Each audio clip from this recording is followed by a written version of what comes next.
बड़ों से बुजुर्गों से बात करना, तो बड़ों से बात करने का इंटरेस्ट तो अच्छा है लेकिन तरीका अच्छा नहीं है सर। देखो, वो मेरा तरीका कैसा है वो आप डिसाइड नहीं कर सकते हो, क्षेत्र की जनता करेगी वो कि जन क्या हो रहा है। और आपके चैनल से जुड़े हुए दर्शक है वो तय करेंगे जी। कि मेरा तरीका। आप देख रहे होंगे, आपने उस वीडियो में देखा होगा, मन्नालाल जी ने 2 बार चप्पल निकालने की कोशिश की। 2 बार चप्पल निकालने, वो मुझे, मैं ये कोई आकस्मिक घटना नहीं थी, ये वो प्री तो कह रहे प्लान हैं कि था। आपने उनको थप्पड़ मारने की कोशिश की, उनका का, बयान का, आया। वो जूते निकाल रहे हैं, वो जूते निकालता हुआ ठीक है, दिखाई दे रहे मन्नालाल हैं। जी हमारे साथ में जुड़े हुए हैं, वो भी बड़े हैं, देखिए, और सरकारी सेवा से रिटायर्ड भी हैं। काफी सारी किताबें भी उन्होंने लिखी। आप दोनों पढ़े लिखे हैं, दोनों आदिवासियों के हितों की आवाज उठाने वाले बड़े लीडर्स हैं। राजस्थान के नहीं, मैं तो कहूंगा देश के बड़े लीडर्स में आप शुमार हैं। पहली बार दोनों सांसद बने हैं। मन्नालाल जी, आपने उनको जी मारने की नमस्कार। कोशिश की, राजकुमार रोध को। एक सांसद का जी सम्मान होना नमस्कार। चाहिए। जी नमस्कार हेमंत जी, आपने एक बात अपने कथन में कही कि जी युवा, वो युवा नहीं है वास्तव में। डूंगरपुर के लोगों को तो युवा की जगह वायु बनाने की कोशिश करने वाले ये जो माननीय हैं, इनको आज ये बहुत अच्छी सी बातें कर रहे हैं। मोटे तौर पर ये जब बात करते हैं दिशा की बैठक में, तो हॉस्पिटल में पार्किंग का शुल्क क्या है ये इसकी बात करते हैं। ये जब बात करते हैं तो ये कहते हैं कि मिड डे मील खराब आ रहा है, उसको बंद कर दीजिए। ये जब बात करते हैं तो ये कहते हैं कि आंगनवाड़ी की जो बहनें हैं, जो इतनी बड़ी संख्या में मेहनत करके बच्चों को खाना खिलाती हैं, वो सारा अपना जो पोषण है वो गुजरात में स्मगलिंग कर रही हैं। और जब ये बात करते हैं तो ये कहते हैं कि साहब वन विभाग की लकड़ियां जो है वो चोरी होकर स्मगलिंग हो रही है। ये सारे मुद्दे जब करते हैं तो ऐसा ध्यान में आता है कि इनको तो पहली बात तो दिशा की जो गाइडलाइंस है उसका पता ही नहीं था। और ये मजाक कर करके उस बैठक में यहां तक पहुंच गए कि राजस्थान की सरकार, माननीय भजनलाल जी की सरकार, ये समस्या निराकरण शिविर क्यों लगा रही है। और उसमें कह रहे हैं कि ये टेंट का पैसा तो हम लोगों के जेब से जा रहा है, हम कॉमन मैन की जेब से जा रहा है। इनको शर्म आनी चाहिए कि ये क्या बात करें। जनता की समस्याओं का निराकरण करने के लिए सरकार होती है, सरकार का पहला धर्म यही है। और हम जब सारी चीजें ये कह रहे हैं और जब हमने टोका तो ये बात करने के तू तड़ाके में उनको मालूम ही नहीं है कि भारत सरकार ने एक ऑर्डर निकाल रखा है। उस ऑर्डर में, उस ऑर्डर से बाहर बात ही नहीं हो सकती। यहां तक कि ये भी कहते हैं कि साहब हम जो है एजेंडा, क्योंकि मैं अध्यक्ष हूं तो अध्यक्ष हूं तो सारा एजेंडा मैं तय करूंगा। इनको समझना चाहिए वो ऑर्डर में लिखा हुआ है कि कोई भी बिंदु जो भारत सरकार ने कहा है उसके बाहर उसको जोड़ना या घटाना या केवल भारत सरकार का ग्रामीण विकास मंत्रालय ही कर सकता है। राजकुमार रोध को ये कोई पावर नहीं है डूंगरपुर की जनता को बरगलाने और डूंगरपुर के क्षेत्र में वातावरण खराब करने। लेकिन आपको राजकुमार रोध से कोई व्यक्तिगत परेशानी है क्या सर? बैठक का उपयोग किया है। मन्नालाल जी, आप तो कवि भी रहे, लोक नीति और जनजातियां, ये आपकी किताबें हैं। जनजातीय हुंकार, आदिवासी समाज, संस्कृति, साहित्य, प्रकृति के स्वर, कविता संग्रह, कवि भी। एक कवि, एक पढ़ा लिखा और एक लोक सेवक की भूमिका निभाने वाला इंसान इतना जल्दी आक्रोशित हो जाता है, या फिर आपको राजकुमार जी से कोई व्यक्तिगत दुश्मनी है? कुछ बयान लाया हूं मैं सर। एक बार गोगुंदा सायरा इलाके में आदमखोर लेपर्ड तेंदुआ आ गया, आपने कहा ये बीएपी वालों ने छोड़ा है, बताइए। माननीय हेमंत जी, सुनिए तो सही, लोग बरगलाते हैं, झूठ बोलते हैं। सुनिए और तो बीएपी के लोग ये कहते हैं कि ये पैंथर जो है ये बीजेपी वालों ने छोड़ा है, ये मन्नालाल रावत ने छोड़ा अच्छा, है। इन्होंने आपके लिए बोला था? ये घटनाओं की पृष्ठभूमि में जाइए तो पता चलता है कि पूरे क्षेत्र में भय पैदा करने, भ्रम पैदा करने और लगातार जो है ना इसमें भयानक वातावरण बनाने का काम किया। इनको शर्म आनी चाहिए कि मोदी जी की योजनाओं की बात नहीं करेंगे, एक भी योजना की बात नहीं करके केवल बरगलाने, झूठ बोलने। और वो नगर पालिका में कौन सा कहां पर पार्किंग हो रही है और उसकी क्या शुल्क है, तो वो भी तो जनता की बात है। आप दोनों अगर शांति से अधिकारियों को आप दोनों अगर मिलकर के कहते कि ये भी सामान्य बातें जो आम जनता के हित की है वो भी उठाई जाए, शांतिपूर्ण तरीके से उठाई जाए, ज्यादा अच्छा होता। मन्नालाल जी, ज्यादा अच्छा होता, मैं यही कह रहा हूं। लेकिन जब हमें बात ही नहीं करना किया, हमें कहता हूं मैं तो अध्यक्ष हूं, मैं ही तय करूंगा, 2025 में मैं ही बात करूंगा। बीएपी को लुटेरी गैंग कह दिया, अहंकारी ये नहीं चलने वाला। और आपने कह दिया कि राजकुमार रोध जो है लुटेरी गैंग का सरगना है। और विकसित होकर रहेगा। ये इस प्रकार के जितने भी रोड़े अटके हुए उनके पार जाकर भी विकसित होगा, विकसित भारत का हिस्सा बनेगा। हम प्रयास करेंगे। मन्नालाल जी, आपने एक बार कह दिया बीएपी को कि ये लुटेरी गैंग है और राजकुमार रोध लुटेरी गैंग का सरगना है। बिल्कुल है। बागीदोरा में देख लिया, सांसद के लिए शब्द इस्तेमाल थोड़ी होने चाहिए। पॉलिटिकल तौर पर चुनाव में तो चल जाता है, उठाया जाता है। ये लुटेरी गैंग है। मन्नालाल जी, चुनाव तो खत्म हो गए ना, अब तो आप दोनों हमारे सम्मानित सांसद हैं और पूरी जनता के सांसद हैं, तो आपसे ऐसी प्रतिक्रिया की उम्मीद थोड़ी होती है।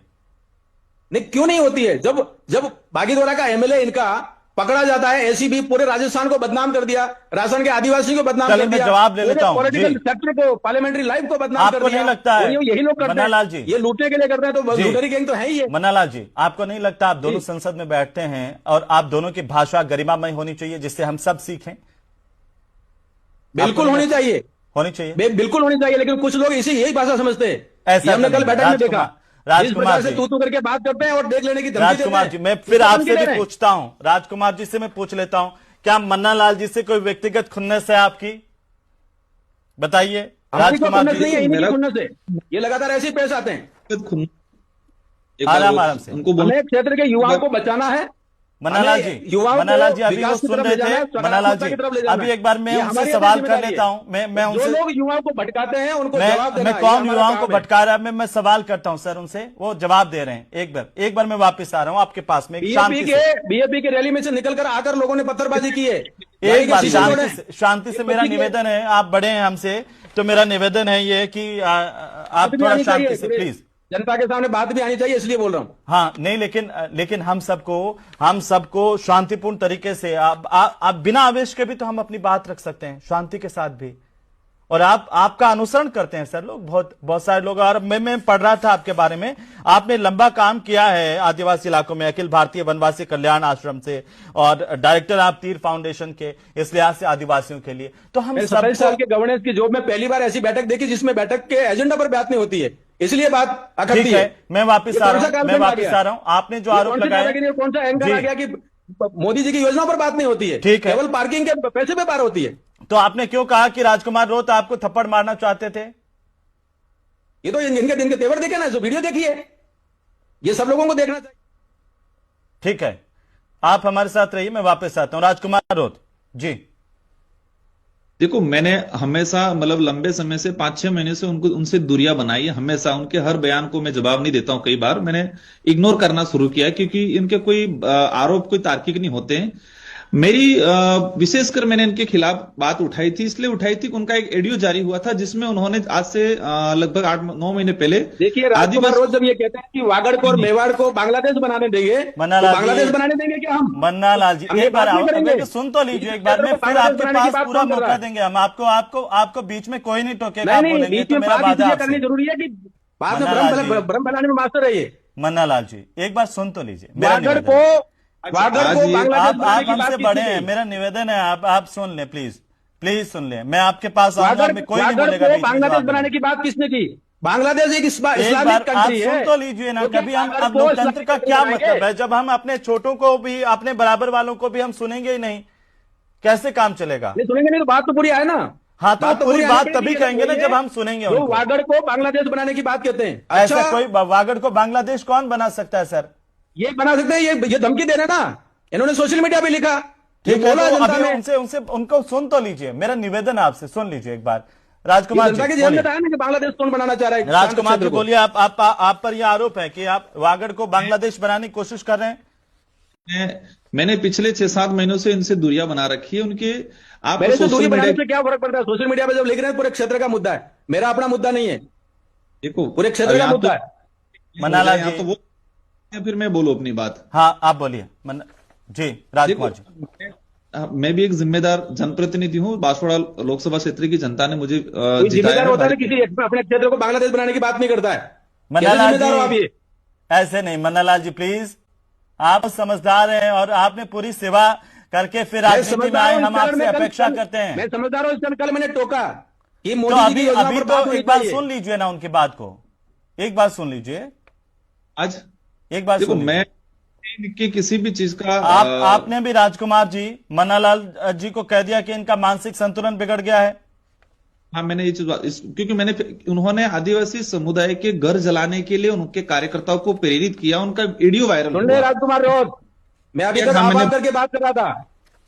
मेरे गांव के पास में 1000 बीघा जंगल काट के बीएपी के लोगों ने जंगल काट के खत्म कर दिया।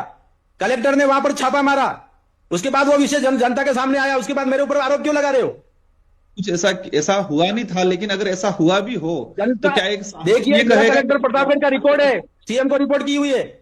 कोई अगर चलो ऐसा हुआ नहीं था, ये झूठ बात है, लेकिन फिर भी लोग जब जंगल काटते हैं और उसके बाद आरोप मन्नालाल रावत पर, आदिवासियों के घरों में आग लगा दो, भाजपा के कार्यकर्ताओं से आग लगाने के लिए प्रेरित करने का काम करेगा ये सांसद? क्या ये अरे सांसद भैया, इतना भी आदिवासी है क्या? प्रकृति पूजा के जंगल की रक्षा करता है आज और आज उसके जिस बाद तरह के लोग जाके जंगल काटते हैं और क्षेत्र मैं को चिं- बांग्लादेश बनाने की बात करते हैं। छतरपुर जिले में हमारी जो सेंट्रल गवर्नमेंट हो या स्टेट गवर्नमेंट हो, इनकी स्कीमें धरातल पर इम्प्लीमेंट नहीं हो पा रही है। वो इन इम्प्लीमेंट नहीं हो पा रही, उस पर हम लोग कल चर्चा कर रहे थे। रोजगार गारंटी की बात करें, उसमें एक भी चर्चा नहीं की है, मैंने जबरदस्ती चर्चा करवाई है। आपने चर्चा की थी पालिका वो हॉस्पिटल के वहां पे पार्किंग शुल्क क्या है, उस पर चर्चा की थी आपने, आपने कोई चर्चा नहीं करने दी। हमने इस पे बात रखी कि यहाँ आपने के मोदी जी लोगों का को नाम लेकर भजन लाल जी शर्मा साहब का नाम लेकर मजाक बना रहे थे। नहीं, ये ऐसा नहीं है किसी भी लिए। कारीगरों का भुगतान नहीं हुआ है। हमने ये कहा कि भुगतान या तो आप डिपार्टमेंट के अधिकारी को कहा कि आपकी गलती की वजह से नहीं हुआ है या सरकार ने पैसा नहीं दिया है, तो इस पे उन्होंने रोकने का काम किया। सरकार आज द्वारा मिड- समस्या निवारण शिविर कर रहे हैं, आपके पैसे से, आपके जेब से कौन से पैसे जा रहे हैं जो आप मजाक कर रहे थे? देखो आज आज गजब जिस की तरह सरकार से ऐसा कैसे कैसे टिप्पणी कर रहे थे आप? ये कौन से दिशा की बैठक की गाइडलाइंस में आता है? तो उनका माइक बंद करा दिया जाए, या फिर आप देख सकते हो आज जिस तरह से ये कर रहे हैं तो कल कैसी क्या कंडीशन होगी। हमने भैया, आधा सत्य घंटा सामने आना चाहिए, सत्य सामने आना चाहिए। मजबूर हम आके हमने उनको रोकना पड़ा, बाकी हमने बहुत झेला है। हमने यहां तक कह दिया तक हम कुछ नहीं बोलेंगे, इनसे ही आपको सारी झेलना चीजें- पड़ेगा क्योंकि ये मोदी जी की सरकार है, ये जनादेश दिया हुआ है और आप लोग जैसे बांग्लादेश बनाने की बात करते हो और झेलने की बात करते मन्नालाल जी हो, प्लीज ये ना, नकारात्मक ऐसे टिप्पणी है आपकी। डिबेट नहीं होगी ना सर। क्षेत्र के अंदर रहने वाले प्रत्येक बैठक का एजेंडा मैं तय करूंगा, कैसे कह सकते हो? ये तो भैया जेल रहे हैं, आज आदेश किए हुए हैं। बोलने नहीं आप देते। संविधान को नहीं मानते हो, बाबा साहब अम्बेडकर को नहीं मानते हो, आप जनादेश को नहीं मानते हो। तो बार बार बोलो और अच्छे मुद्दों से भटकाने के लिए आपने तो राजकुमार जी, आपने कहा कि आदिवासी तो हिंदू ही नहीं है। देखो ये कोई विषय नहीं है। मेरा जो तर्क था मैंने कह दिया था। आज जो डिबेट है कि जी। कल का जो मैं खुद आदिवासी हिंदू नहीं है और उसके बाद धर्म कोड जो मन्नालाल जी, चर्च और कैथोलिक चर्च ऑफ रांची का एजेंडा लेके चल रहे हैं आप, अलग धर्म कोड चाहिए। पादरी मतलब पूरी- एडविन का एजेंडा लेकर चल रहे हैं आप। और उसके बाद जब हम मोदी जी की सरकार की राजकुमार हिंदू जी, पर बात करने के लिए ठीक कहते है, हैं तो राजकुमार आप फिर जी। आपको बुरा लग जाता है, आप तू कहते हैं। मैंने हमारे विधायक जी ने उन्होंने लड़ाई और चप्पल निकालने का प्रयास किया, वीडियो में स्पष्ट दिख रहा है। तो नहीं, हमारे आपके विधायक ने कहा कि लड़ाई करनी है तो भैया, बाहर आ कोई जाओ। चप्पल वप्पल की बात नहीं है, धमकी दे रहे हो, ऐसे बचाव में ये फालतू की बातें मत करिएगा। मैंने राजकुमार उनको जी, कहा आप जिस का प्रकार से अनुशासन होता है वैसे डिबेट तू का भी बोल रहा है। अनुशासन होता है हेमंत जी, अपने डिबेट का भी पूरी- अनुशासन होता है। लेकिन राजकुमार जी, ये तो गलत था कि आपके विधायक ने कहा कि लड़ाई करनी है तो बाहर आ जाओ, धमकी दी। की बैठक में जो चप्पल निकालने का प्रयास करे, लड़ाई करने का प्रयास करे, उस व्यक्ति को क्या कहेंगे कि लड़ाई करनी तो बाहर आ जाओ, ये बोलेंगे, स्वाभाविक बात है। इसमें क्या गलत बात बोली है? क्योंकि वो लड़ाई करने के मूड में थे, तो लड़ाई करने के मूड में तो इनका बाहर चरित्र यही है, ये लड़ाई चाहते हैं, इनका चरित्र यही है, केवल एक हॉल है उससे बाहर आ जाओ, उसके बाद फिर ये दंगा फसाद करेंगे। आदिवासी ये बाहुल्य मूल क्षेत्र चरित्र में है। इसलिए ये इस तरह की घटनाक्रम को कल अंजाम दिया है ताकि इसको लोगों के बीच में चर्चा है और हमको गुंडा, उन्होंने नक्सलाइट, पता नहीं क्या क्या आरोप मोदी लगाने जी की का सरकार की योजना जब धरातल पर उतर रही है तो आपका जनादेश खिसक रहा है। है। मोदी आज जी वहां पर दुनिया लोकप्रिय हैं, के अंदर आपके जो सरकार खाली हवा में जो अभी तक आपने गोले मारे वो सब फेल हो रहे हैं। के लिए भाजपा एक नया एजेंडा, एक लड़ाई कहिएगा। फालतू एजेंडे को कल अंजाम दिया है। मैं जहां तक समझता हूं कि कल जो हुआ वो ठीक नहीं हुआ। कल पहली बार समझ में आया कि राजकुमार राउत और उसकी पार्टी बाबा साहब अम्बेडकर की विरोधी है, आदिवासी की विरोधी है, विकास विरोधी है। हेल्दी बैठक मोदी होनी साहब चाहिए। चाहते हैं कि डूंगरपुर विकसित हो और उसके हमने- मार्ग में आकर कोई खड़ा है तो वो राजकुमार राउत की पार्टी खड़ी है, ये ठीक नहीं है महोदय। सारे दर्शक एक बार उनकी बात सुनेंगे। हम जितना बोलना चाहे बोलने दो उनको। आपके चैनल के साथियों को भी कहो कि किसी को उनको रोके नहीं, जितना बोलने उनको बोलने दो। नहीं, अब बोलिए, आप मन्नालाल जी ने जो बात बोली है उसका जवाब तो दीजिए, आप ऐसा क्यों कर रहे हैं? जो बोलना है बोलने दीजिए, हम सुनेंगे सब। हम कुछ नहीं बोलेंगे, उनको बोलने दो। सारा जो बोलना है बोलने दो, हम सुनना चाह रहे हैं आज। अगर आप माननीय ही इस तरह से आपस में करेंगे तो कैसे काम होगा, कैसे विकास होगा? मैंने तो कह दिया, लेकिन राजस्थान के लोगों को भी पता चले कि इनका मानसिक संतुलन ठीक है कि नहीं, वो भी पता चले। वो आगे बोलने दो उनको। अभी आप दुनिया में आप हमें जितना भी नीचा दिखाने की कोशिश करें करते रहिए, लेकिन विकसित भारत में विकसित डूंगरपुर होकर रहेगा। मोदी जी का मैंडेट है और मोदी जी हर हाल में देश के जितने भी लोग हैं, जितने भी जनजातियां, उन सभी का समस्याओं का निराकरण करके रहेंगे। और आप केवल जो है बांग्लादेश बनाने की बात करते रहिए। हमारे वागड़ को जो बोला वाला क्षेत्र है, जनजाति बाहुल्य क्षेत्र है, उसको आप इस्लामिक कंट्री बांग्लादेश बनाने की बात करते हो। आदिवासी हिंदू नहीं, ये कहां से नया मामला? ये चर्च से लेकर आए आप, आदिवासी हिंदू ने ये मामला, ये चर्च की बातें क्यों करते हो आप? मैं हिंदू हूं, मेरा समाज हिंदू है, मानगढ़ धाम हमारे महादेव का स्थान है, आप वहां जाकर पर ये बातें करते हो। ठीक है, तो उनसे तो मंगलसूत्र सुन ले पहनने की बात करो, राजकुमार बहनों को आप जो है जी, विधवा छोटा सा करने एक की बात संक्षेप करते हो। 10 सेकंड सर, राजकुमार जी बोलिए, राजकुमार राउत। हाँ देखो, मेरा कल का जो एजेंडा था, हकीकत ये है कि रोजगार गारंटी हो, एजेंडा मिड डे आपका नहीं मील। चलता, हमारा है। मोदी साहब के आदेश जारी किए वो उसी एजेंडे पर रहना था आपको, आप फिर गलत कह रहे हैं, आप मेरा एजेंडा नहीं होता है। तो आप क्लोज करें, मेरा जो तर्क था मैंने बता दिया है।